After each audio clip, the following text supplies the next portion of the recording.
যেমনটা তোমরা জানো, আমি বিয়েবাড়ির পর দিল্লি ফিরেছি সোমবার, আর মঙ্গলবার রাতেই খবর পেলাম যে সৌভিকের ট্রান্সফার হয়ে গিয়েছে দিল্লিতেই। তাই ওকে নিয়ে আসতে এখন আমি চললাম অন্ধ্রপ্রদেশের বিজয়ওয়াড়াতে। আজ বুধবার প্রায় ওই 10টার মতন বাজে এখন। আমার ফ্লাইট ছিল 12টায়। সৌভিক ওখানে থাকে আজ প্রায় 2 বছর হলো। এই 2 বছরে ছোট সংসার একটা গুছিয়ে আনা তো আর একার কেমন নয়। তাছাড়া এই 2 বছরে কত গল্প শুনেছি ওখানে, সেগুলো চাক্ষুষ দেখতেও যাচ্ছি আমি। এই দিল্লি এয়ারপোর্ট এতটাই বড় যে যতবার আসি নতুন নতুন ডেকোরেশন চোখে পড়ে। এই জায়গাটা কি সুন্দর না? দিল্লি থেকে বিজয়ওয়াড়া ওই 2 ঘন্টার মতন লাগে, 1800 কিলোমিটার টোটাল। এত জলদি টিকিট কাটাতে আমি উইন্ডো সিট পাইনি। এই যে আমাকে খুব বেশিক্ষণ ওয়েট করতে হলো না। এই আজকে আমার পক্ষীরাজ। চলো এবার দুগ্গা দুগ্গা করে চেপে পড়ি।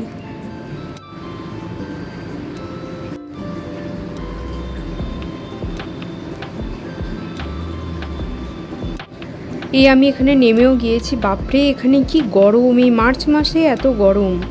2 ঘন্টায় কেন জানি মাথাটা কেমন ব্যথাও করছে, আর খিদেও পেয়ে গিয়েছে খুব। দেখো প্লেনটা যে কি বড় হয় সেটা ভেতরে বসে বোঝা যায় না। যাই হোক, আমি এখন বাসেও চেপে গিয়েছি। কাজ ওর অফিসে ফেয়ারওয়েল উপলক্ষে সবাইকে খাওয়াচ্ছে, সেজন্য আসতে পারেনি। এখানে এই ট্রলিটা পেতে পেতে অনেক দেরি হয়ে গেল। তারপর চলো উবের ট্যাক্সিতে চেপে আমি এখন চললাম সৌভিকের কাছে। আমি জীবনে প্রথমবার সাউথে এলাম, তাই এই জায়গাটা আমাকে বেশ আকৃষ্ট করলো। সৌভিক বিরিয়ানি রেখেছিল আমার জন্য, সেটা খেতে গিয়ে ভিডিও করার কথা আমি বেমালুম ভুলে গেছি।